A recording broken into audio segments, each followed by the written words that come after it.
They say love hurts. They also say there's a thin line between love and hate. But I'm curious, which one do you think hurts worse? She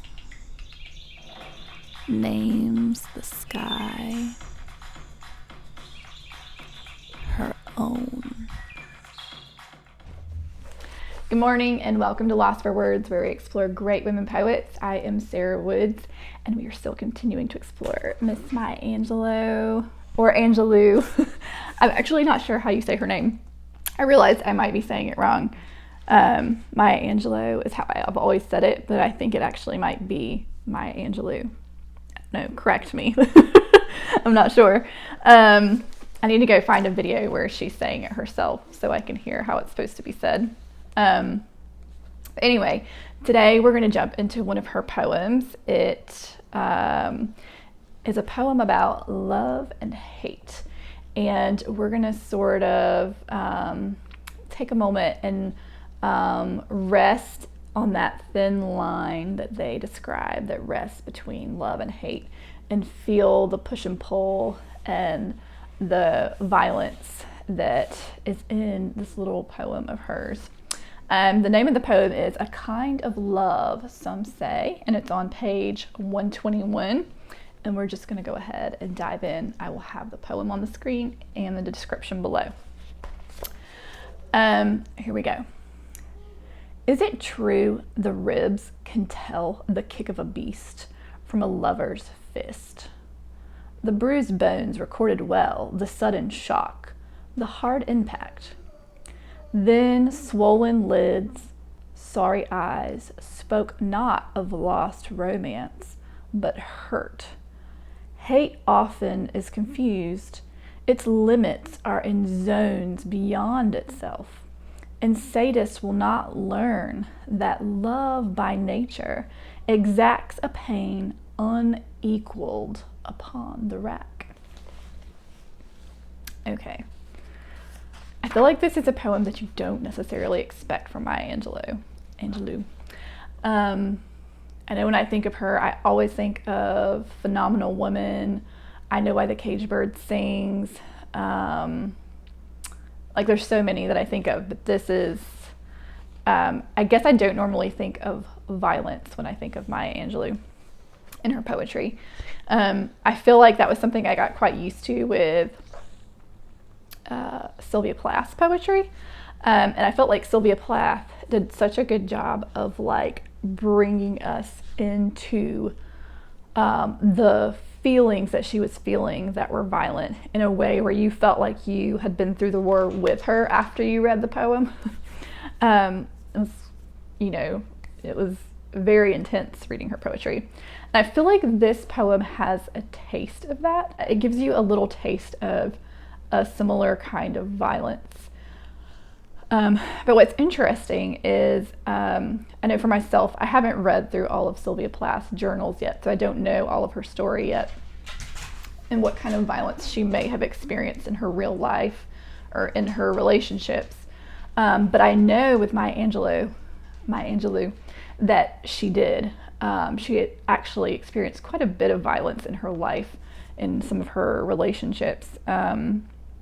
I know I said before that when she was 8 years old that she was raped by an older man. It was actually her mother's boyfriend at the time, raped her, and she ended up in the hospital. Like, it was a very traumatic experience. So that was when she was 8. But I know that again when she was older, I don't know, maybe like late teens, early 20s-ish, I think. She actually dated a man that was, she thought, when she started describing him, you could tell like she thought a lot of him, and he was just handsome, and he was also a boxer, or he also wanted to be a boxer, I believe, but he had lost either part of his hand in a factory accident. I can't remember how it happened. But anyway, one day They were driving out in their car, and he took her down to this lake, and she thought they were about to have like this really romantic experience, and she was very excited. And they got to the lake, and they got out of the car, and they had walked, I guess, down to look at a view or whatever. And then he turned to her and asked her, he said, "So, you've been cheating on me?" And she started laughing. She was like, "What?" And she had not. And she, and then when she laughed and was like, "What are you talking about?" He then proceeded to like beat the ever-living shit out of her. He knocked her out like on the ground, and then if she tried to get up, he just beat her down to the ground again, like every time she tried to get up. And then he ended up like beating her unconscious, throwing her in the back of the car, taking her back to his apartment. There's like a whole like long story with it. But it's funny, like if I had read this poem without having read that story, I would have just thought, oh, this is her writing about, like this is like her thinking about an idea like that she read about or that she heard about in a song, or you know what I mean?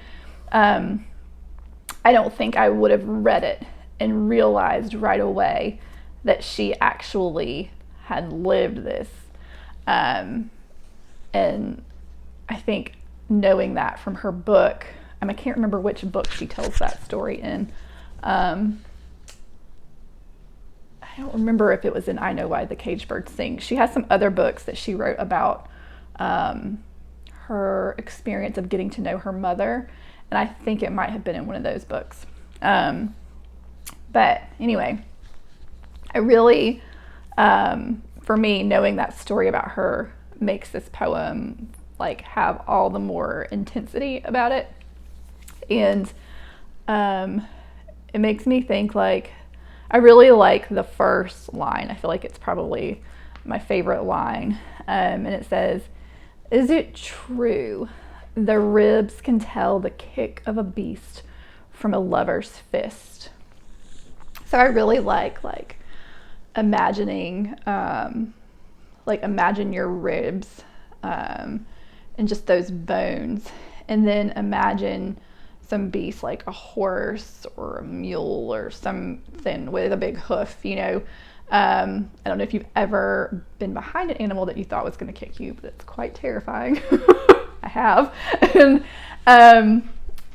But imagine because those hooves are hard and there's a lot of muscle and they're big legs, and there's a lot of strength. So imagine, your exposed ribs, and then imagine a horse just socking you in the ribs with its hoof. Now, imagine that pain. Can you imagine the bruise that would leave? And do you think you would want to go around horses anymore?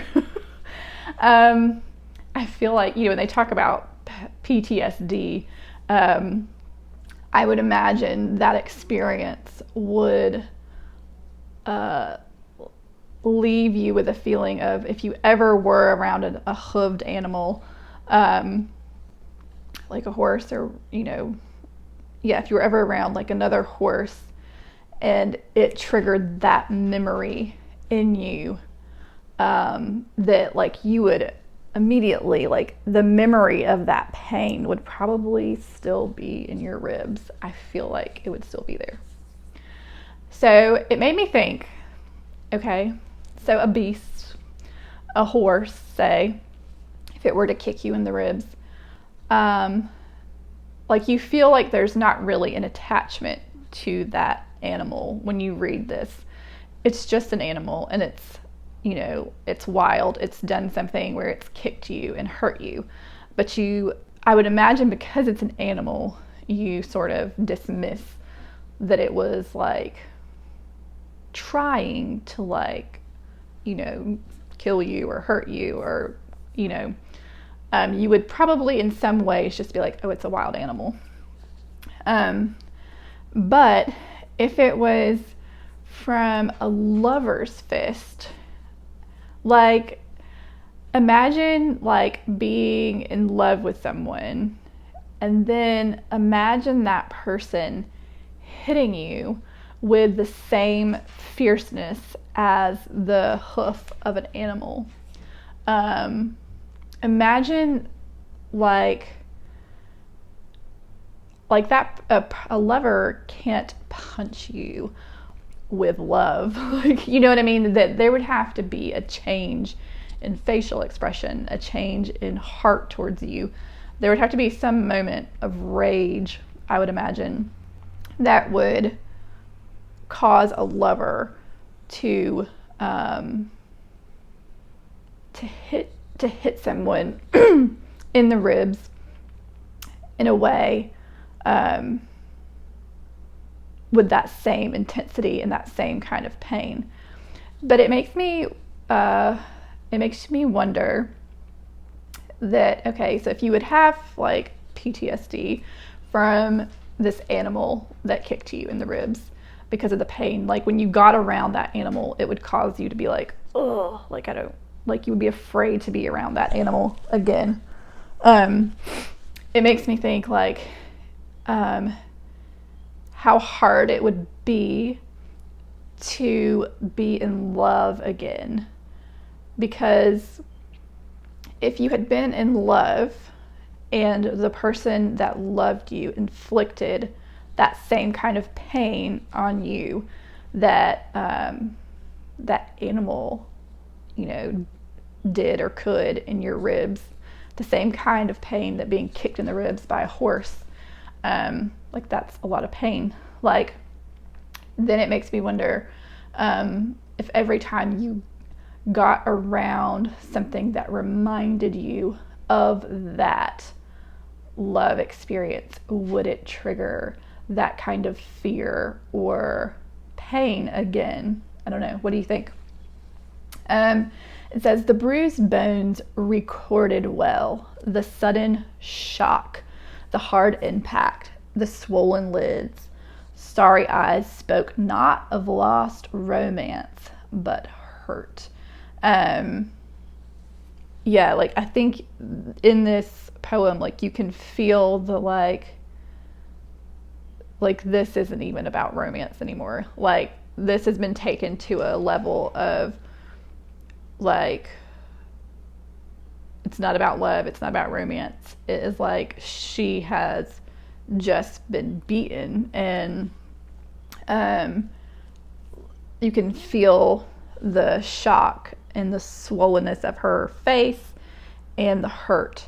And so you just see this person that's left there with pain. Then she says, hate often is confused. Its limits are in zones beyond itself. To me, I don't completely understand that sentence. Hate often is confused. Its limits are in zones beyond itself. It makes you think that, like, when you read that, it makes you feel like hate has this, like, infinite realms. It has infinite realms to explore. Like, it's this great, like, its limits are in zones beyond itself. Like, it almost sounds like she's describing something, like, beautiful, like, or, like, this expansive, amazing place. But, like, it's not, And then she says, and sadists will not learn. A sadist is, I looked it up, is a person who derives pleasure from humiliating or inflicting physical pain on someone, and sometimes sexual gratification from inflicting this humiliation and pain on others. So she says, and sadists will not learn that love by nature exacts a pain unequaled on the rack. So she's just went through this, like, comparing being kicked in the ribs by an animal, like with a hoof, probably like a horse, and with being beaten by someone who's loved you by their fist. So she's just compared those two things. And then now she's brought up hate and talks about its, like, zones are just limitless. And then she says, but, sadist, a person who loves to inflict the humiliation and pain on another person, they won't learn. Don't they know? It feels like the end of this poem is like, don't they know that love is so much more painful? If you really wanted to hurt me, then just love me. Like, I don't know. That's the feeling that I feel at the end of this. That she's described, like, basically physical abuse. Then she's talked about hate. And then she's talked about a person who loves to inflict pain. Like, if they love to inflict pain so much, then why don't they just love someone? Because that pain is, like, unequaled on your rack, on your chest, like this area. So I guess this poem sort of leaves me with the feeling of she's done a pretty good job of showing us the feeling of pain on our chest and the difference between an animal and a lover's causing us that pain. But now she's told us that love is more painful than hate, is basically how I feel when I end this poem. So I guess I'd be curious, I feel like I always say that, I'd be curious to know, what do you think? Do you think hate is more painful, or do you think love is more painful? I found this quote, because I feel like the idea that love hurts is, like, all up in, like, movies and music and things like that. I have no idea what I think about it, but I just looked up, I was like, okay, quotes about love hurting. And I found this one by this lady, her name is Susan Sontag. And she said, "It hurts to love. It is like giving yourself to be flayed and knowing that at any moment the other person may just walk off with your skin."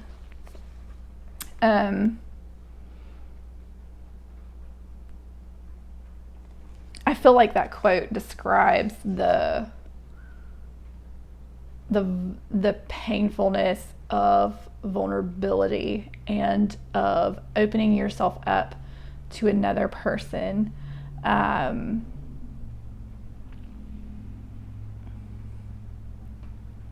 it's like when you do that, you're giving somebody else the power to truly inflict pain on you.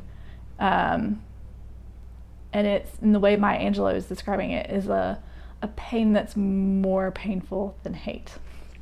And I think that's a pretty intense pain. So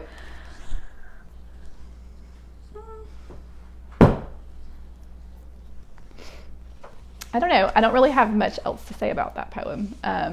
But I guess it made me, I know when I read Maya Angelou's story of that, like, the time that man beat her the way he beat her. And, like, people get in relationships where they get hurt emotionally, like, by people. Like, they have experiences that are, like, that leave them heartbroken. But I think reading that about her experience with him was, for me, like, oh wow, like, she not only experienced the heartbreak of, she not only experienced heartbreak in that moment, but her body experienced, like, what her body went through at the hands of someone that was a lover. I'm like, that's amazing. I feel like it's an interesting picture because you realize, or it makes me realize, like, your spirit, it's possible for your spirit to go through all kinds of pain at the hands of a lover, all kinds of trauma. Like, your spirit, your soul, your emotions can go through trauma at the hands of a lover. But to experience it not only in your spirit, but also in your body, to be abused in your body, not just in your spirit, at the hands of love. I guess it made me wonder, like, I'm like, how in the world could this woman ever trust another man? Like, ever? Like, how, or not even a man, like, how could she ever trust falling in love? How could she ever trust love if her feelings led her to falling in love with someone who used her as a punching bag, or used her as a place to enjoy inflicting pain and humiliating? I don't know. Anyway, we're going to stop there. I hope you guys are having a great week, and I'll talk to you later.